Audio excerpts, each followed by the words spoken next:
બાદ હવે સુરતની, જ્યાં સુરતના પોશ વિસ્તાર ગણાતા એવા વેસુ વિસ્તારમાં જેનમ ગ્રાન્ડ અલ્ટીમાં બિલ્ડિંગમાં ભીષણ આગની ઘટના બની ગઈ। આ ઇમારતના 9મા માળે આવેલા 1 કરોડોના આલિશાન ફ્લેટમાં એકાએક આગની આ ઘટના ફાટી નીકળી હતી અને જેના પગલે સમગ્ર વિસ્તારમાં અફરાતફરીનો માહોલ સર્જાઈ ગયો। ઘટનાની જાણ થતાની સાથે જ ફાયર ફાઇટરની ટીમ તાત્કાલિક ઘટના સ્થળે આવી પહોંચી। 10થી વધુ કાફલો ત્યાં આવી પહોંચ્યો હતો અને બીજી તરફ ફાયરના જવાનોએ ભારે જહેમત બાદ પાણીનો મારો ચલાવી આગ પર કાબૂ મેળવ્યો છે। ફાયર બ્રિગેડે ટેરેસ પરથી 7 લોકો અને સાથે જ 10મા માળેથી 11મા માળેથી મળીને 2 લોકોનું રેસ્ક્યુ કર્યું છે। આ દુર્ઘટનામાં ઘરમાં કરોડો રૂપિયાનું નુકસાન થયું હોવાનું પણ અંદાજ લગાવવામાં આવી રહ્યું છે। ત્યારે આગ લાગવાનું કારણ હજુ અકબંધ છે, તેને લઈને તપાસ પણ શરૂ કરાઈ છે। વધુ માહિતી સાથે એસોસિએટ એડિટર દેવેન ચિત્તે લાઈવ જોડાયા છે સુરતથી। દેવેન, અત્યારે કેવા પ્રકારની પરિસ્થિતિ છે? લોકોનું રેસ્ક્યુ કરાવ્યું છે, આગની પણ ઘટના બની, કાબુ મેળવાયો છે, શું વધુ માહિતી?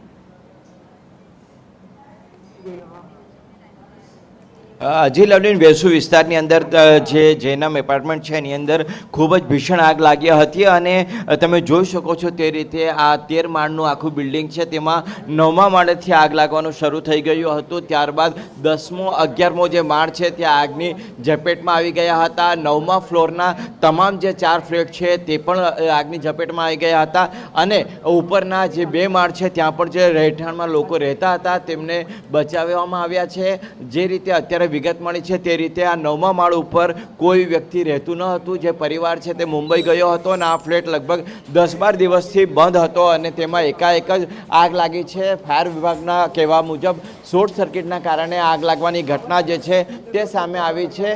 મહત્વની વાત એ છે કે આગ લાગતાની સાથે જ આસપાસના લોકો છે તે પણ દોડી આવ્યા હતા અને ઉપરના ફ્લેટના લોકો છે તેમને પણ ઉપર લઈ જવામાં આવ્યા હતા ટેરેસ પર અને ત્યારબાદ અલગ જે બીજી વિંગ છે બાજુમાંની ત્યાંથી અમને નીચે ઉતારવાની કામગીરી જે છે તે શરૂ થઈ હતી। તે દરમિયાન ફાયરની ટીમ છે, ફાયરની ટીમ પણ ત્યાં પહોંચી ગઈ હતી અને ત્યારબાદ રેસ્ક્યુની જે કામગીરી છે તે શરૂ કરી દેવામાં આવી હતી।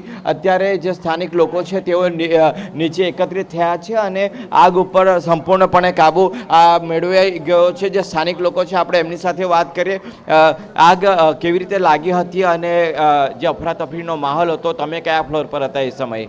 11મા માળે હતા, C1104માં, અને આગ લાગી અને ચારે બાજુ બધું આગ જ દેખાતી હતી। બહાર નીકળવું મુશ્કેલ થઈ ગયું હતું, પણ પછી નીચેથી અમારા બિલ્ડિંગના બધા ફોન આવ્યા કે તમે બહાર નીકળી જાઓ અને ફાયર બ્રિગેડની હિન્ટ મળી એટલે અમે કપડું ઓઢીને સીધા 13મા માળે જતા રહ્યા। ટેરેસમાંથી બહાર નીકળ્યા અને બાજુના બિલ્ડિંગમાંથી નીચે ઉતરી ગયા, એમ કેમ પ્રભુની કૃપાથી બચી ગયા।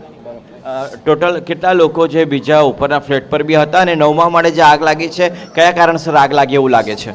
એ હવે અત્યારે શું ખબર પડે, હવે એ તો સંશોધનનો વિષય છે, ચેક કરશે એટલે ખ્યાલ આવશે કે કેવી રીતે આગ લાગી। કોઈને કંઈ ઈજા કે થયું હોય એવું કંઈ? ના, કોઈને ઈજા નથી થઈ, બધા પ્રભુ કૃપાથી બચી ગયા।